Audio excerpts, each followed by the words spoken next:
Inclinai os vossos ouvidos à palavra da minha boca. Abrirei a minha boca numa parábola, proporei enigmas da antiguidade, os quais temos ouvido e sabido, e nossos pais nos têm contado. Não os encobriremos aos seus filhos, mostrando à geração futura os louvores do Senhor, assim como a sua força e as maravilhas que fez. Porque ele estabeleceu um testemunho em Jacó e pôs uma lei em Israel, e ordenou aos nossos filhos que a fizessem conhecer a seus filhos, para que a geração vindoura a soubesse. Os filhos que nascessem se levantassem e a contassem a seus filhos, para que pusessem em Deus a sua esperança, e se não esquecessem das obras de Deus, mas guardassem os seus mandamentos. Amém? Gostaria que os irmãos repetissem comigo o versículo 6. Para que a geração vindoura a soubesse. Os filhos que nascessem se levantassem e a contassem a seus filhos. Amém? Você crê que hoje Deus tem uma palavra para fazer com que vocês, pais, possam ter um melhor relacionamento com a sua família, o melhor relacionamento no seu lar, o melhor relacionamento no seu casamento, e Deus vai operar milagres na sua vida? Então tem uma grande salva de palmas para o nosso Deus, tem uma grande salva de palmas para o nosso Senhor Jesus Cristo, tem uma grande salva de palmas para o Espírito Santo, que vai estar ministrando nessa noite. Amém? Pode se assentar, irmãos. Senhor nosso Deus e nosso Pai, na autoridade do nome do Senhor Jesus, eu me coloco nas tuas mãos agora, Senhor. Pai, eu peço que o Senhor venha falar com a tua igreja. Eu peço que o Senhor venha falar, meu Pai, com os pais que estão aqui, Senhor. Que o Senhor possa, meu Pai, estar nos trazendo o maná dos céus. Amém. O alimento dos céus, nos dando mais sabedoria, nos ensinando e nos corrigindo aonde nós precisamos melhorar, como pais, como marido, como filhos, meu Pai. Ó Deus Todo-Poderoso de Israel, vem com a tua unção, com o teu poder e com a tua autoridade, meu Pai, e vai de encontro às necessidades de cada homem e de cada mulher que está aqui. É o que eu te peço, na autoridade do nome do Senhor Jesus. Amém. Irmãos, em primeiro lugar eu quero agradecer aos pais que estão aqui hoje, nessa celebração do Dia dos Pais. Amém. Hoje nós temos aqui pais que infelizmente não podem ter seus filhos por perto. Temos filhos que infelizmente não podem ter seus pais por perto, porque já foram para a eternidade. Temos aqui pais que se sentem tristes porque tudo que puderam fazer pelos seus filhos e ensinar, eles ensinaram, mas talvez por rebeldia os filhos não estão aqui. Também temos filhos que estão aqui e que estão tristes com os pais, porque de repente os pais dentro dos seus lares não cumpriram o seu papel de pai, o seu papel de mãe. Temos pais aqui que de repente se separaram por algum motivo e de repente não conviveram junto com seus filhos da maneira que queriam viver, não puderam dar o exemplo para os seus filhos do jeito que poderiam dar, porque não conseguiram viver grandes momentos que poderiam viver com os seus filhos por causa de uma separação. Talvez tenhamos filhos aqui que se separaram dos seus pais porque não queriam obedecer aquilo que os pais pediam que obedecesse. Então aquele filho preferia morar sozinho, morar longe dos pais, para poder viver a sua própria vida. Temos pais que acertaram, temos pais que erraram, temos filhos que acertaram e temos filhos que erraram.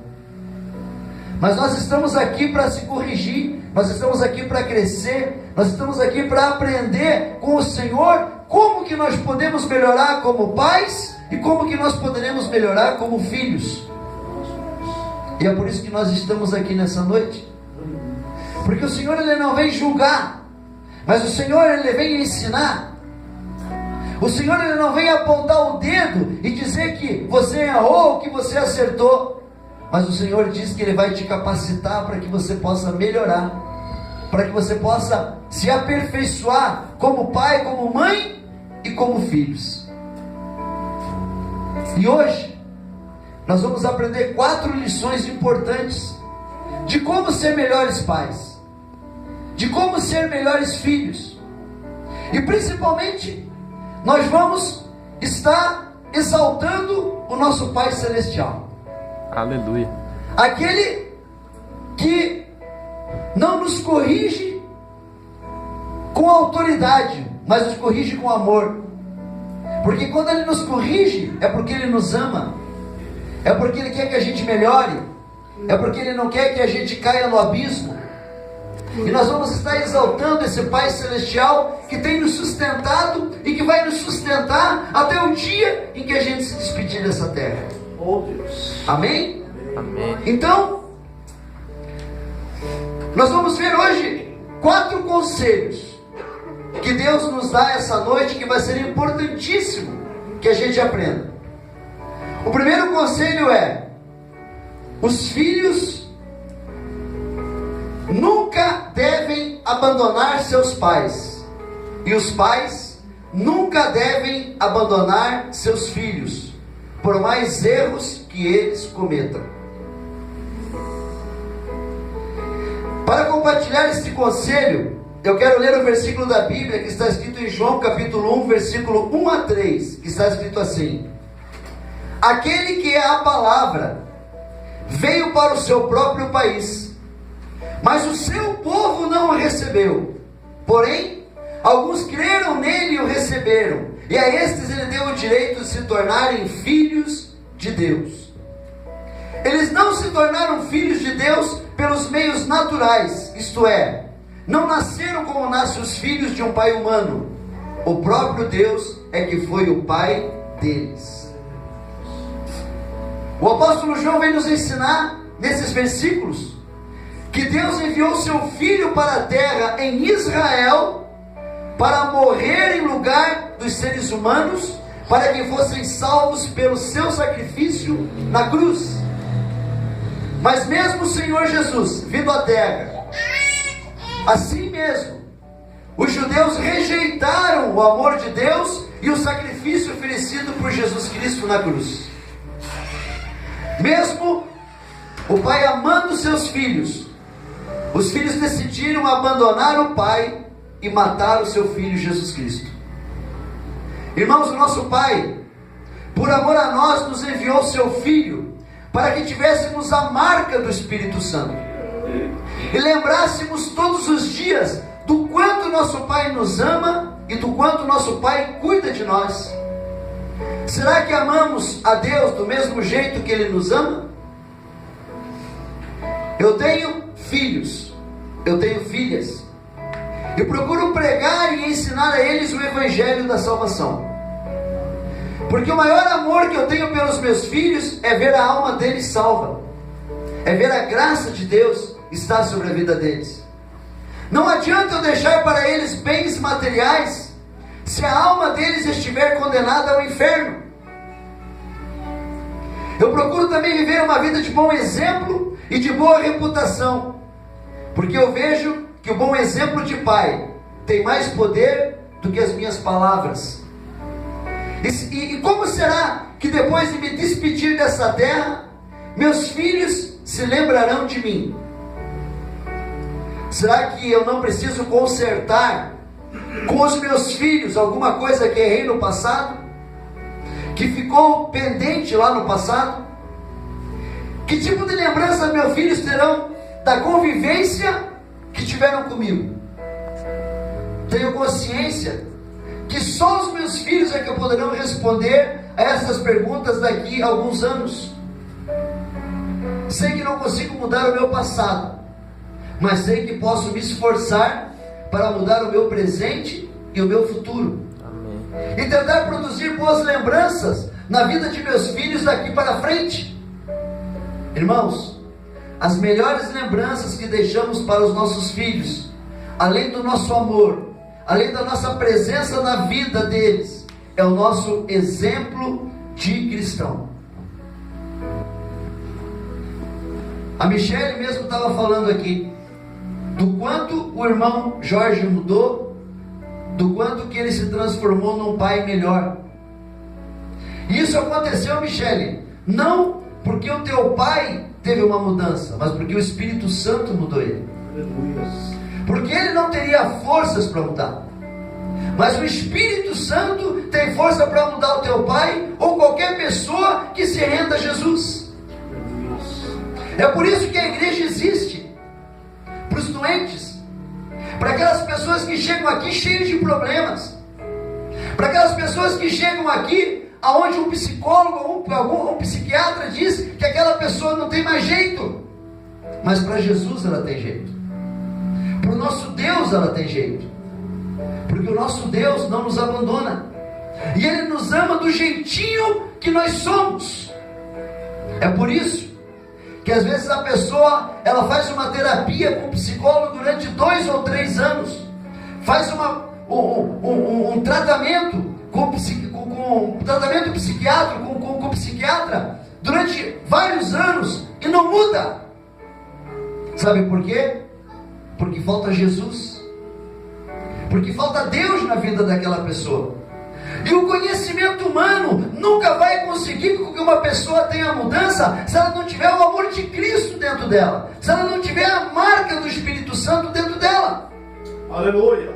E a diferença do psicólogo, do psiquiatra, que nós respeitamos e que nós achamos que a medicina precisa desses profissionais e que as pessoas precisam desses profissionais, mas a diferença entre eles e a igreja, entre o pastor que prega, o pastor que cuida, é bem simples de saber. É como que se uma pessoa chegasse dentro do consultório, fazer uma terapia com um psicólogo, ou então com um médico psiquiatra, e ele falasse assim: eu preciso que você me ajude porque eu não consigo dormir à noite. Mas por que você não consegue dormir à noite? Porque eu não consigo dormir em cima da cama, eu só consigo dormir embaixo da cama. E o psicólogo fala assim: mas é sério o teu problema mesmo?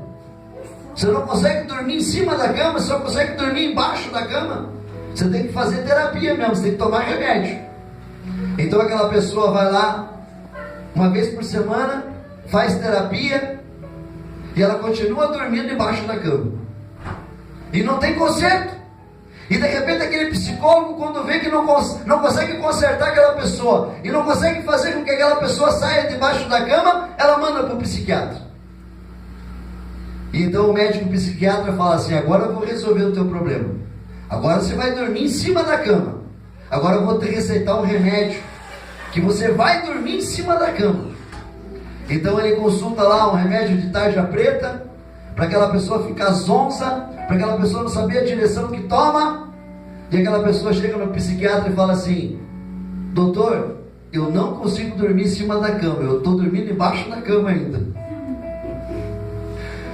E quando aquela pessoa chega na igreja, ela fala: olha, eu já consultei com um psicólogo, eu já consultei com um psiquiatra, e eu não consigo deixar de dormir embaixo da cama. Quem sabe na igreja eu vou conseguir dormir em cima da cama. E então, depois de um tempo que aquela pessoa deixa de ir no psicólogo ou no psiquiatra, aquele psicólogo, aquele psiquiatra fala assim: por que você não está vindo mais no consultório? Por que você deixou de vir fazer o tratamento? O teu caso vai piorar. E então aquela pessoa fala: não, eu não estou mais dormindo embaixo da cama. Não, mas como? Ele falou: porque eu fui lá na igreja, o pastor resolveu o meu problema. Mas como? O pastor cortou os pés da cama. Então, a igreja é isso, irmãos. A igreja corta os pés da cama. E de repente a pessoa é obrigada a dormir em cima da cama. Porque às vezes nós precisamos cortar a raiz do problema. E às vezes a raiz do problema é um demônio. Às vezes a raiz do problema é um problema totalmente espiritual, que um psiquiatra e um psicólogo nunca vai conseguir resolver. Mas que na igreja, com o poder de Deus, com a unção e com a autoridade de Deus, nós cortamos o pé da cama. Então aquela pessoa começa a melhorar, e aquela pessoa começa a evoluir, e aquela pessoa começa a se tornar uma nova criatura, e aquela pessoa começa a ser capacitada para ajudar outras pessoas e a começar a cortar o pé da cama das outras pessoas que não conseguem dormir em cima da cama. E assim é Deus conosco. O cuidado que Ele tem conosco de fazer com que a gente se torne totalmente dependente dEle e não independente do Senhor. Porque quando nós nos tornamos independentes do Senhor, então não sobra mais nada para nós. Não tem como nós mudarmos mais uma situação se nós achamos que nós somos autossuficientes para resolver um problema. E nós não somos autossuficientes. Nós precisamos totalmente do Senhor. Por isso que nós temos que dizer: a casa que eu consegui, o carro que eu consegui, o dinheiro que eu tenho, a faculdade que eu fiz, tudo que eu consegui foi o Senhor que me deu. Foi o Senhor que me deu. Graças a Deus. Porque nada nós conseguimos com a força do nosso braço, nada nós conseguimos com a força da nossa inteligência, mas tudo que nós conseguimos é com a força do nosso Senhor que está em nós. E que nos dá fé, e que nos dá força, e que nos dá ousadia, e que nos dá autoridade sobre o inferno, para que a gente vença em nome de Jesus. Como que eu posso, pastor, ser um bom pai? Como que eu posso, de repente, ser um pai cristão, onde eu possa poder ensinar os meus filhos no caminho do Senhor? Com o seu exemplo. Com o seu exemplo. Às vezes a gente gritando não consegue mudar um filho ou uma filha, mas com o nosso exemplo e com o silêncio, o filho escuta muito mais, porque ele vê a mudança na nossa vida. A melhor maneira de educar um filho e uma filha é com o nosso exemplo. É por isso que o primeiro conselho é: um pai nunca deve abandonar seus filhos, e os filhos nunca devem abandonar os seus pais, por mais erro que eles cometam. E o que vai ficar na lembrança dos filhos foi aquilo que você fez. Irmãos, eu tenho filhos ainda que são bons, que são excelentes pessoas, mas que ainda não têm compromisso com Deus, que precisam ter compromisso com Deus. Mas eu dei o exemplo para eles, e o maior exemplo que eu dei para eles foi o exemplo de ser cristão, e foi o exemplo de passar para eles o amor que nós devemos ter pelo nosso próximo e pelo ser humano. E eu me lembro o dia em que eu estava saindo do meu trabalho e estava indo no mercado. E quando eu passei na frente do mercado, tinha um senhor de muleta, de barba, e ele estava pedindo esmola. E eu entrei no mercado e vi aquele senhor lá. Entrei no mercado e não dei nada para ele naquele momento. Mas quando eu saí do mercado, eu vi uma mãe e uma criança tirando um lanche de dentro de um pacote e dando para aquele senhor. E eu fiquei observando a mãe que estava dando um exemplo para o filho que deve ajudar alguém que precisa. Glória a Deus. E no final de semana eu fui almoçar com os meus filhos. E nós estávamos procurando um restaurante no domingo e nós não achávamos. E de repente, passando por uma rua, a gente achou um restaurante que estava aberto. Quando eu cheguei naquele restaurante, quem estava sentado lá? Aquele senhor de muleta que eu tinha visto lá no mercado, pedindo esmola. E eu já sabia quem ele era. E eu sabia que ele era uma pessoa que precisava de ajuda. E quando eu entrei, eu e os meus filhos sentaram numa cama, numa mesa, junto com a minha esposa. E eu olhei que aquele senhor estava sentado numa mesa sem ter nada em cima da mesa. E como eu sabia quem ele era, porque eu tinha visto ele um dia antes, então eu cheguei para ele e falei assim: o senhor está com fome? E ele falou assim: olha, esse casal que está do lado de vocês aí, eu já pedi para eles comprar, para eles pagarem o almoço para mim, mas eles não falaram nada. E o dono do restaurante disse que era para mim esperar, que de repente ia vir uma comida para mim, mas já vai fazer quase uma hora que eu estou sentado aqui e não veio nada. E daí eu peguei e falei para ele: eu vou pagar o seu almoço. E quando eu falei que ia pagar o almoço, eu fui lá para o dono do restaurante e falei para ele: olha, aquele senhor que está sentado naquela mesa, ele vai se servir no buffet e eu vou pagar o almoço dele. E se tiver sobremesa ou se ele pedir refrigerante, pode servir para ele.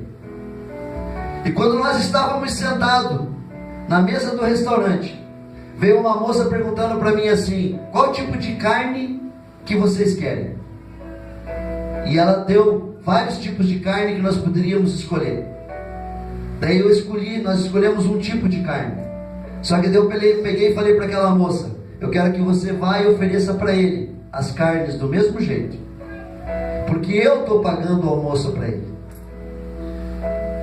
E nós almoçamos, e aquele senhor almoçou, e ele fez um morro tão grande, um prato tão grande, que sobrou comida, e ele colocou numa sacolinha para levar o restante para casa. Os meus filhos não entendiam nada, mas eu deixei o exemplo. Talvez um dia eles não estejam aqui na igreja, mas eles vão lembrar do que eu fiz.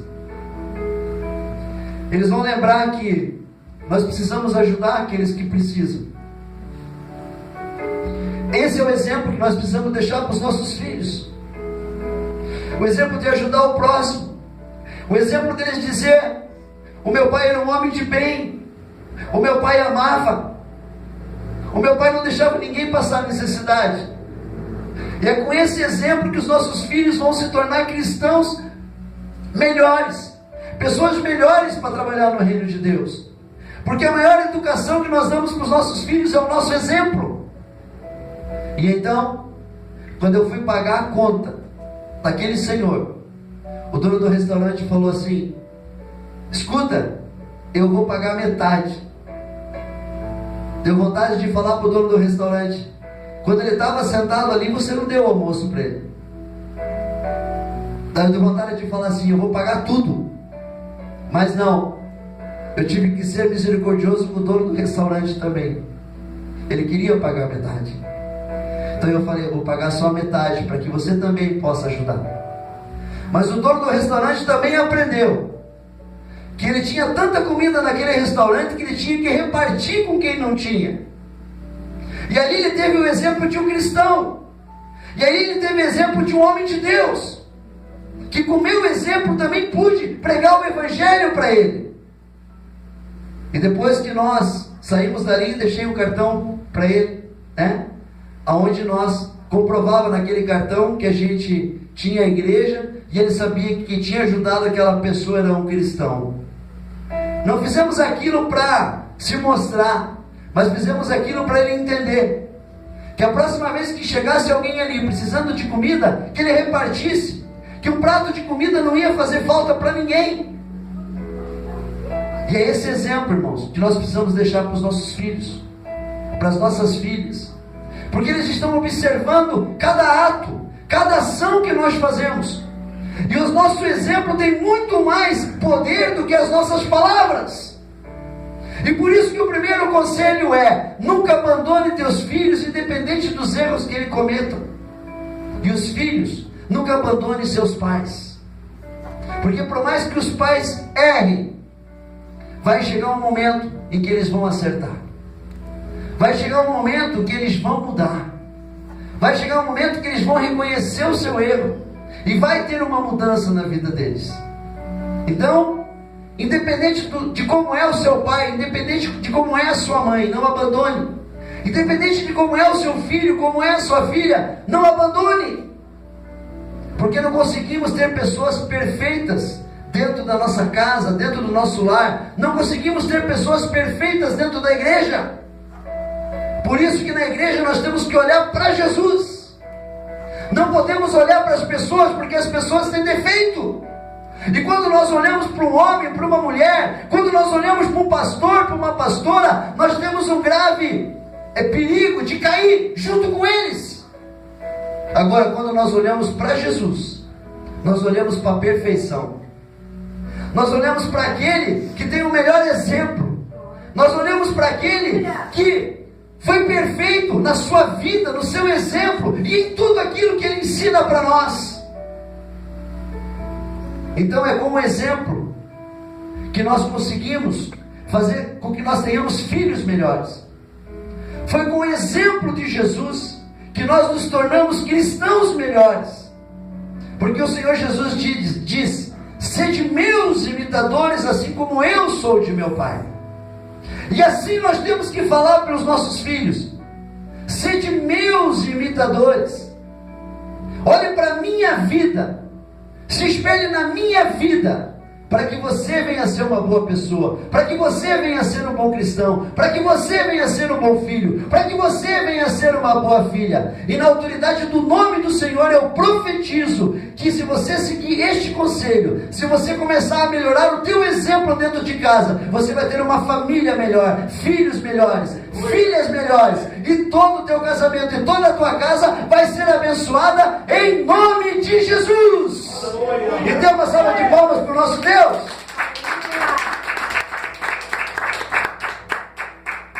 O segundo conselho que vamos aprender nessa noite, no Dia dos Pais: não adianta dar presentes para compensar a ausência de pai dentro do lar.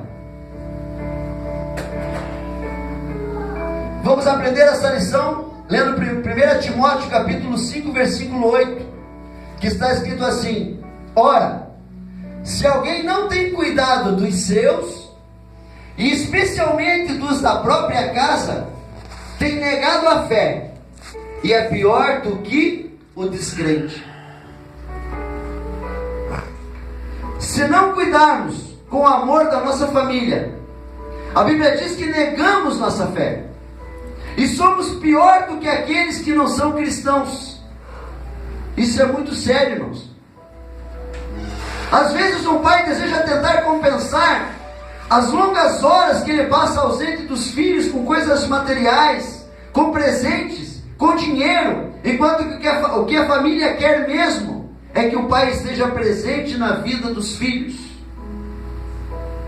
É importante que o pai compreenda que a sua presença é insubstituível na família, e que um presente não compra a falta da companhia dos pais quando os filhos precisam. Ser um pai provedor para a família é necessário, mas além das coisas materiais, além daquilo que a esposa e os filhos precisam, principalmente tem a necessidade da presença e da participação do pai em suas vidas. Tomemos o exemplo de Jesus, que veio nos mostrar o amor de Deus pelos seus filhos. O que foi que Jesus deu aos seus discípulos? Bens materiais? Dinheiro? Casa própria? Carro? Roupas novas? Não. O que Jesus deu aos seus discípulos foi a sua vida, o seu tempo e principalmente o seu amor. Jesus tratou os seus discípulos como nós, pais, devemos tratar os nossos filhos.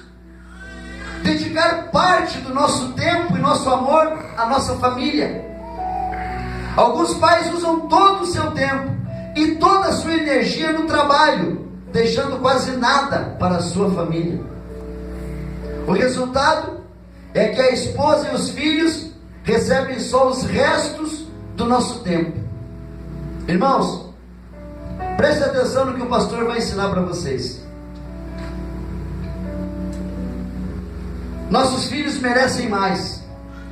Nossa família merece mais. Nossa esposa merece mais.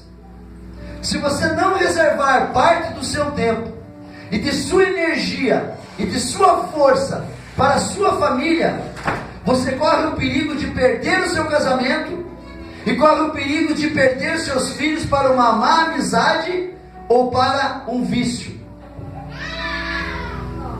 A importância do tempo, a importância da gente saber administrar o trabalho e o tempo. O tempo para escutar um filho, o tempo para escutar uma esposa, o tempo para escutar uma família, o tempo para escutar um pai e uma mãe velhinho que repetem 30 vezes a mesma coisa. O tempo. O tempo. Nós esquecemos que o tempo tem valor. Nós recuperamos a saúde, nós recuperamos dinheiro, nós recuperamos bens materiais, nós recuperamos carro, nós recuperamos tudo. A única coisa que a gente não recupera é o tempo. O tempo passou e é como a água no rio, não volta mais. Então a importância que nós temos que ter com os nossos filhos e com as nossas famílias dentro da nossa casa, com o nosso tempo. Mas tempo de dedicação em escutar o que está acontecendo, em perguntar o que está acontecendo, em tentar resolver o que precisa ser resolvido. Uma menina chegou para um pai e falou assim: pai, quanto que custa uma hora do seu tempo? E o pai falou: o que você quer saber? O que você quer saber quanto que custa uma hora do meu tempo? O tempo da minha hora é muito caro. Você não está vendo que você tem brinquedos? Você não está vendo que você tem um quarto bonito, uma casa bonita? Está faltando alguma coisa dentro de casa? Por que você quer saber quanto que custa uma hora do meu tempo? E aquela menina falou: não, pai, eu só queria saber quanto que custa uma hora do seu tempo. E o pai ficou bravo e mandou aquela menina para o quarto. Fala: vai dormir. Que pergunta é essa de saber quanto que custa uma hora do meu tempo? Vai dormir, menina. Então aquela menina foi dormir e o pai foi dormir de noite pensando na bronca que ele tinha dado na sua filha. E então ele se arrependeu e foi até o quarto.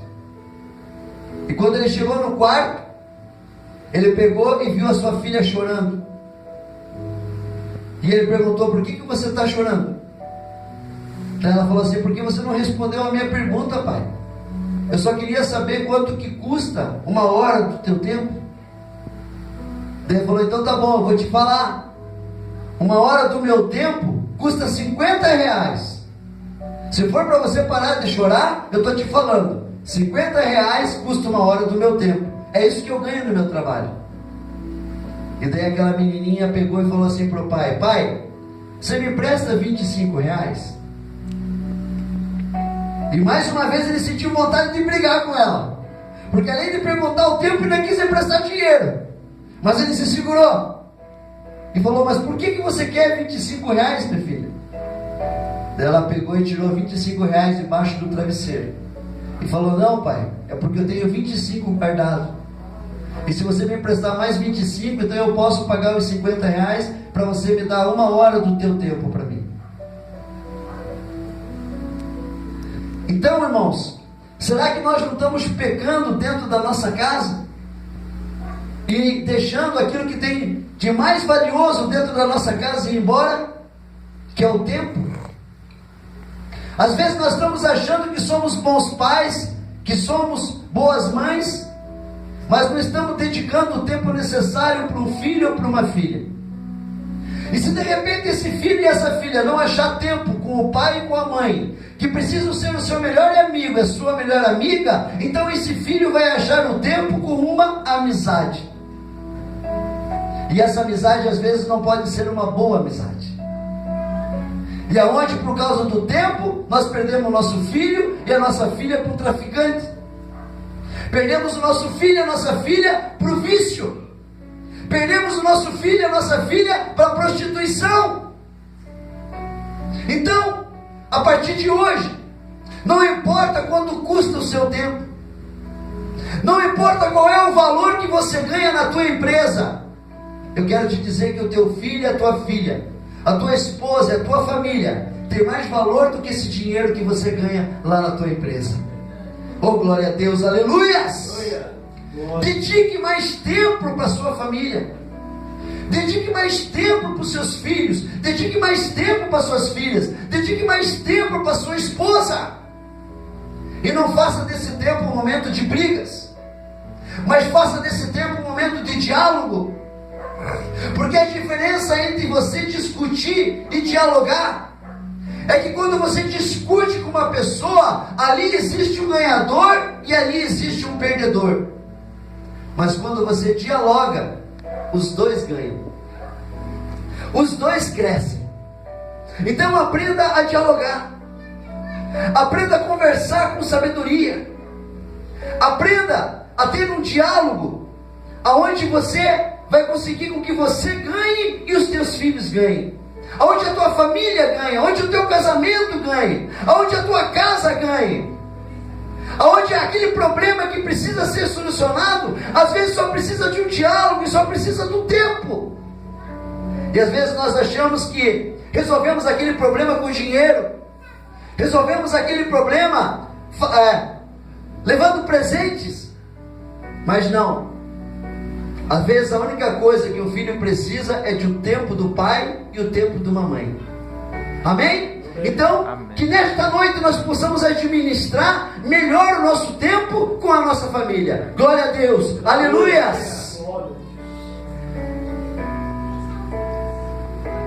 Mas amados, vamos agora para o terceiro conselho de Deus.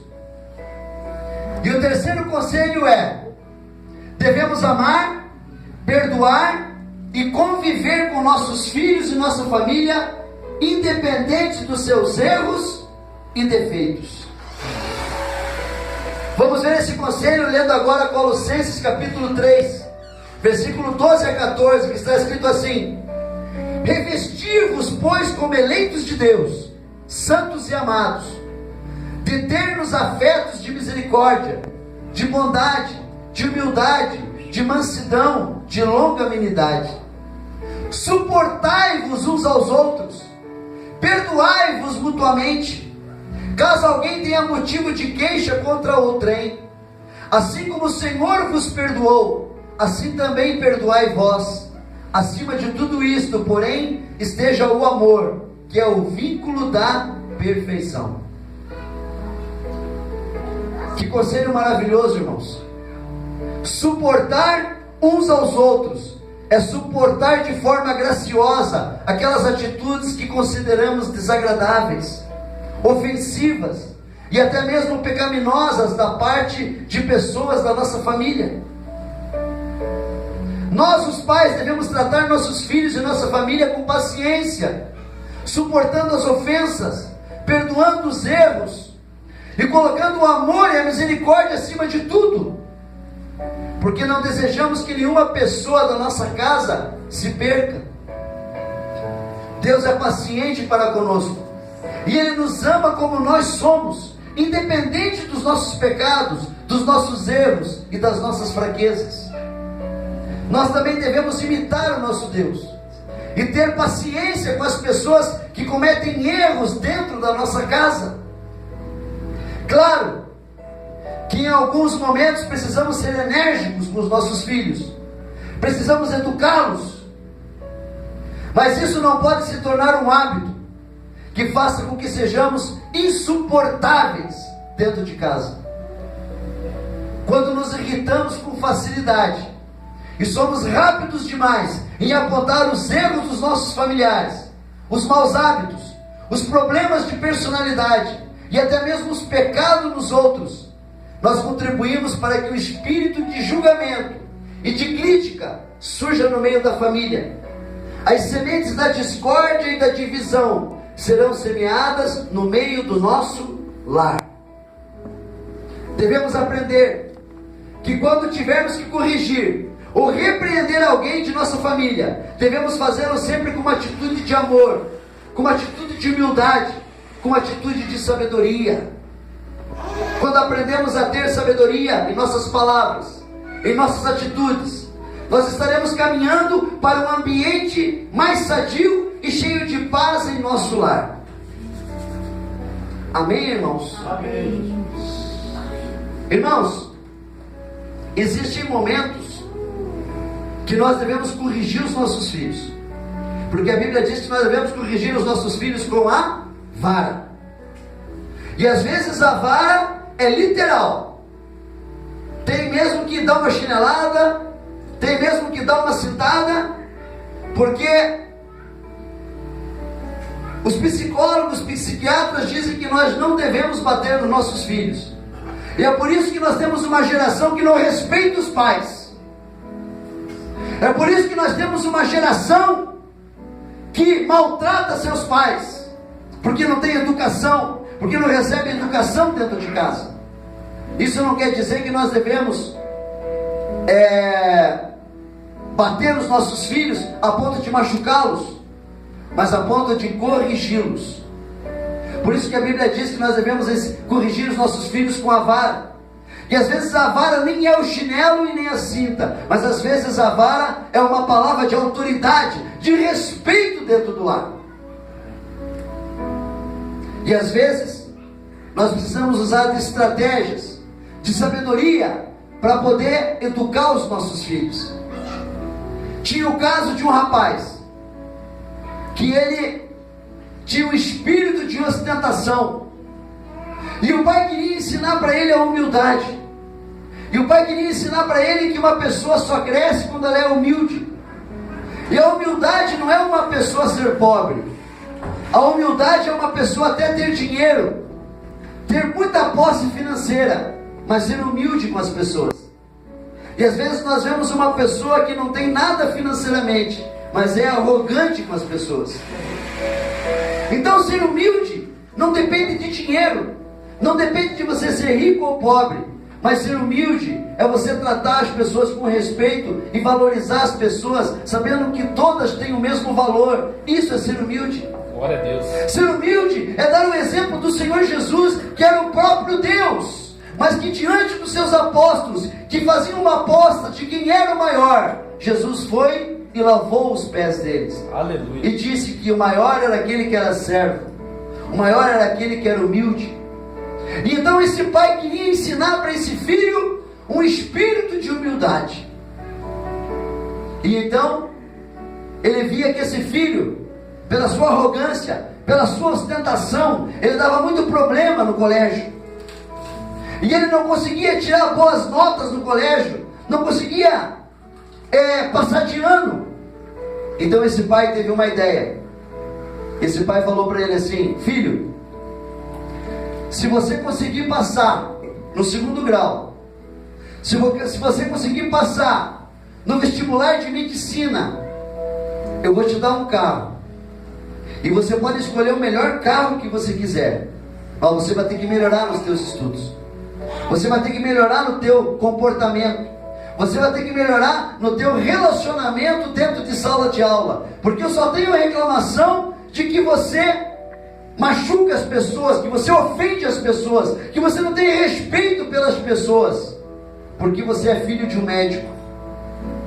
Mas eu quero te dizer que se você não for bem no colégio, você não vai ganhar o carro. Mas se você mudar as suas atitudes, se você se tornar uma pessoa mais humilde, mais simples, independente do seu pai ser um médico ou não, você vai ganhar um carro. E então aquele filho, vendo que ia ter um prêmio, começou a mudar. Começou a se tornar uma pessoa melhor em sala de aula. Começou a estudar e a se dedicar mais. Começou a ter melhores notas. passou no segundo grau e passou no vestibular de medicina. Ô, glória. E quando ele passou no vestibular de medicina, o pai então foi cumprir a sua promessa, foi levar aquilo que ele tinha prometido para o seu filho, e pegou e deu um presente para o filho. Ele falou assim: esse é o presente que eu prometi para você, se você passasse no vestibular de medicina. E aquele filho abriu aquele pacote, abriu aquele presente, e dentro daquele pacote tinha uma Bíblia.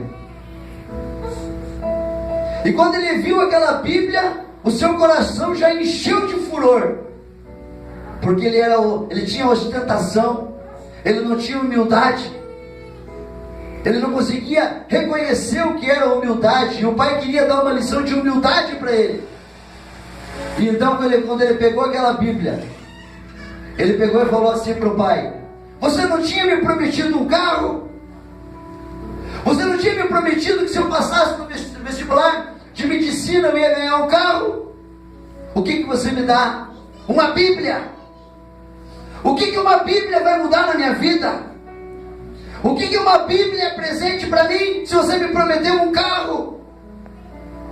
E o pai ficou em silêncio, com o grito daquele filho, com aquele filho humilhando o pai na frente da família quando recebeu o presente. E o pai se retirou. O filho, nervoso, irado, pegou aquela Bíblia e colocou lá na estante da família, e falou para o pai e para a mãe: eu estou indo embora. Agora que eu passei no vestibular de medicina, eu vou morar lá no alojamento da faculdade. Não quero mais morar com vocês. Vocês não cumprem aquilo que vocês falam. Eu vou sair de casa. Então aquele filho saiu de casa e foi morar no alojamento da faculdade. E lá ele continuou estudando. E lá ele estudou 1 ano, 2 anos, 3 anos. E não queria saber dos seus pais.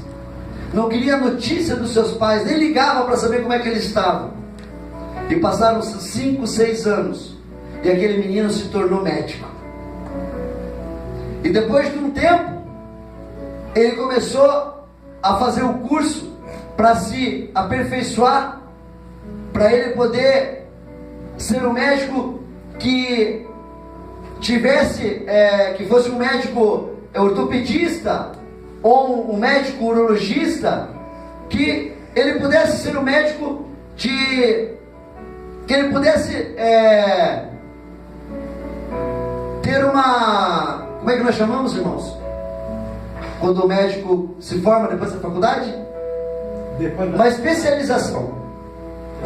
Então ele fez uma especialização, se formou um grande médico e esqueceu dos seus pais.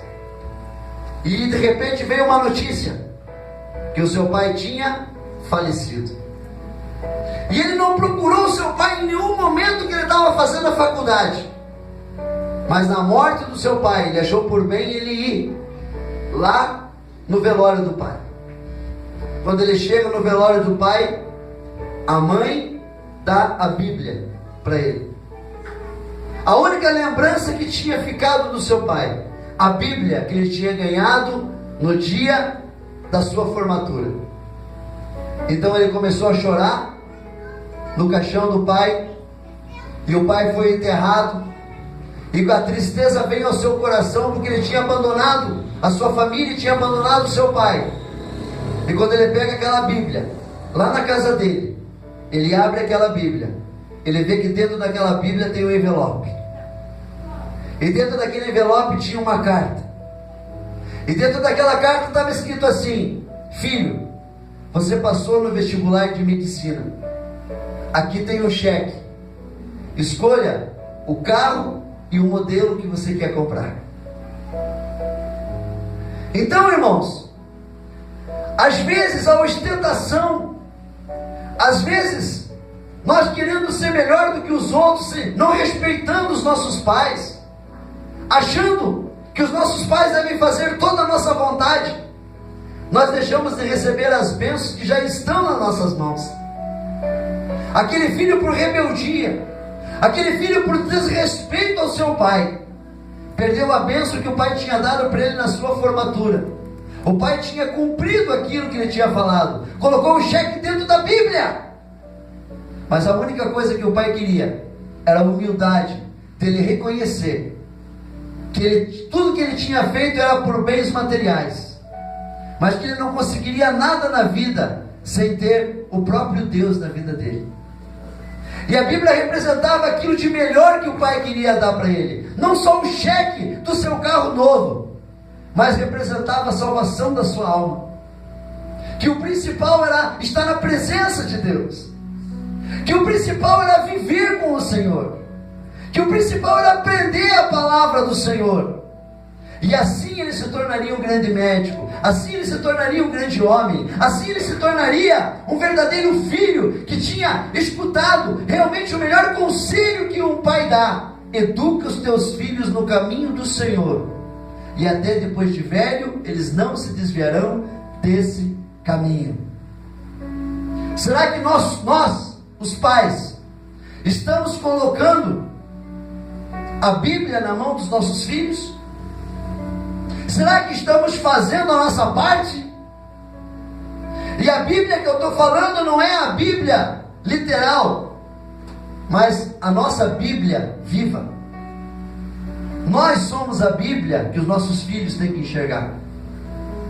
Os filhos têm que enxergar em nós uma Bíblia viva, um exemplo de verdadeiro adorador, que adora em espírito e em verdade. Aquele pai que é dentro da igreja, aquela mãe que é dentro da igreja, é o mesmo pai e a mesma mãe que é dentro de casa. Tanto é que uma mulher uma vez falou: pastor, uma história, eu vim aqui trazer as malas do meu marido para a igreja. Mas por que, irmã? Eu vim trazer as malas porque aqui na igreja ele é um santo, mas em casa ele é um diabo. Então fica com as malas que ele mora dentro da igreja. Será que nós estamos sendo assim, irmãos? A ponto da nossa esposa ter que levar as nossas malas para dentro da igreja? E aquela coisa que eu gostaria de fazer, eu gostaria de colocar na casa de vocês uma câmera durante 15 dias, e vocês não soubessem que aquela câmera está filmando vocês, e depois o pastor vai lá e bate na porta: ô irmão, ô pastor, tudo bem?